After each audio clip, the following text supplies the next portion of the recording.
Zöhrabın ürəyi sıxılırdı.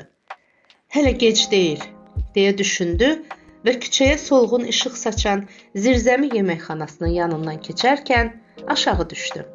Piştaxtaya yaxınlaşıb bufetçiyə dedi: "Bir stəkan araq."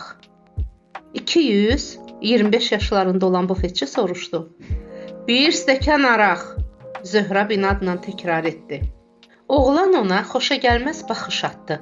Stəkanı piştaxtaya qoydu və açılmış butulkadan süzmək istəyəndə Zöhrab onu saxladı.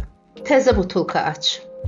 Zöhrab gözlərini tamamilə qorxuya düşmüş bufetçinin sifətindən çəkmədən arağı bir nəfəsə içdi. Sonra cibindən siqaret və alışqan çıxardı. Oğlanın açıq-aşkar heyran baxışları altında siqareti yandırıb ləzzətlə tüstünü içinə çəkdi. "Sən mənə xoş gəlirsən," dedi Zöhrab. Oğlan çaşdı. Nəsə demək üçün ağzını açdı, sonra fikrindən daşındı. O mənim üçün çox vacibdir. Uşaqlıqdan, gənclikdən başlamaq lazımdır ki, bizim xalq, bizim nəsil, gənc nəsil kitablar oxusun. O kitablar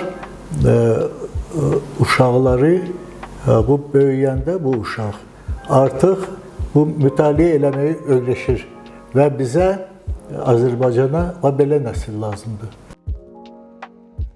Əziz kitab sevərlər, xalq yazıçısı Natiq Rəsulzadənin Gecə Süvarisi adlı romanından sizə bir parça təqdim etdik. Romandakı hadisələr ötən əsrin 70-ci, 80-ci illərində baş verir.